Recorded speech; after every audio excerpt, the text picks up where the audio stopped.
Throughout history, there are figures whose legacies transcend time. They rise above the limits of human leadership, embodying the ideals of justice, faith, and resilience.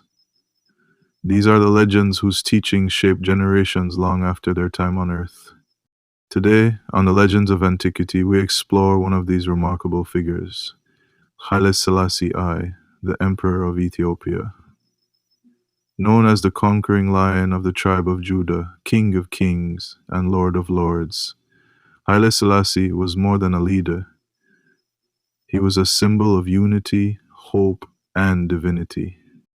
For me, Haile Selassie is not just a figure in history books. His teachings have inspired the foundation of how I approach life and leadership. His faith, resilience, and vision are constant reminders of the importance of staying rooted in one's purpose while striving to serve others. Join me as we dive into the life, morality, and spiritual significance of Haile Selassie, a man who walked the line between history and legend. The life of Haile Selassie, a legacy rooted in antiquity. Haile Selassie was born Tafari Makonnen on July 23, 1892, in the Ethiopian province of Harar. His father, Ras Makonnen, was a trusted general and advisor to Emperor Menelik II, and from an early age, Tafari was immersed in the complexities of leadership. But Tafari's significance went beyond his upbringing. His lineage traced back to the Solomonic dynasty, directly linking him to King Solomon of Israel and the Queen of Sheba. This ancient connection gave him a divine authority, a legacy rooted in the biblical traditions that shaped Ethiopia's identity for centuries. As a young man, Tafari was known for his intellect, discipline, and spiritual devotion. He studied scripture, politics, and history, preparing himself for the role he believed God had destined for him. By 1916, he became regent and heir to the Ethiopian throne. The coronation of Haile Selassie. In 1930, Tafari Makonnen was crowned Emperor of Ethiopia, taking the name Haile Selassie, meaning power of the Trinity. His coronation was a spectacle of both political and spiritual significance.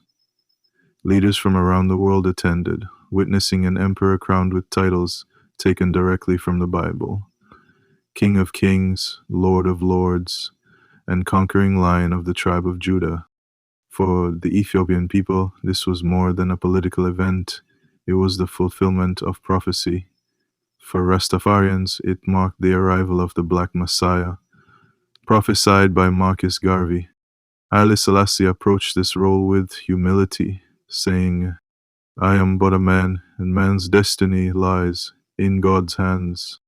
Haile Selassie is Christian faith. A devout member of the Ethiopian Orthodox Church, Haile Selassie I's faith was central to his identity and leadership. As a member of the Ethiopian Orthodox Tewahedo Church, one of the oldest Christian traditions in the world, Selassie's beliefs were deeply rooted in scripture, prayer, and spiritual practice. The Ethiopian Orthodox Church emphasizes the unity of Christ's divine and human nature, Tewahedo, and it has preserved ancient traditions that trace back to the 4th century. For Selassie I, Christianity was not just a religion, it was a way of life. He fasted regularly, attended church services faithfully, and relied on prayer for guidance in both personal and political matters. He once said, "Throughout my life, I have always depended on God. I have faced many challenges, but my faith has guided me. It is the foundation of all that I do." Faith and leadership. Selassie viewed his leadership as a divine calling. His decisions were guided by Christian principles of humility, justice, and compassion. He believed that to lead was to serve, often quoting scripture to remind himself and others of the moral responsibilities of power. The morality of Haile Selassie I. Justice and equality. Selassie's moral foundation was built on the principles of justice and equality.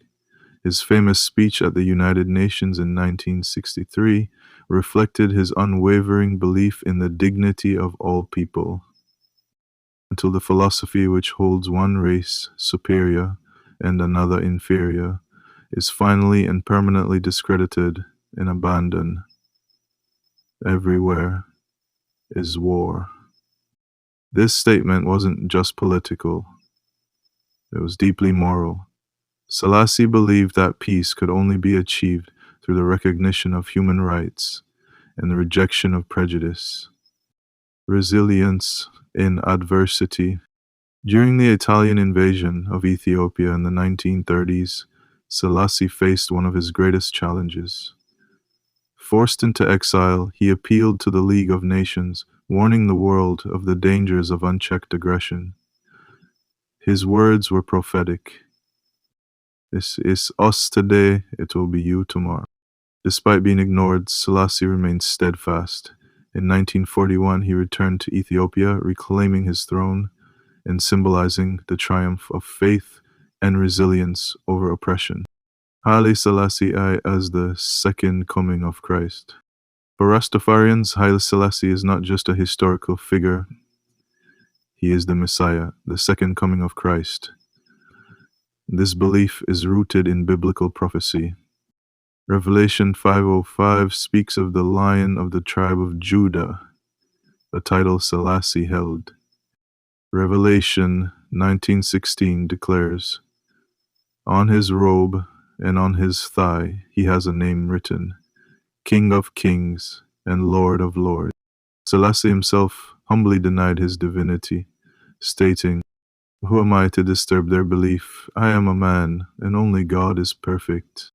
Yet for Rastafarians, his life, lineage, and leadership fulfill the ancient promises of redemption and liberation. Lessons for modern times. Haile Selassie's life offers timeless lessons.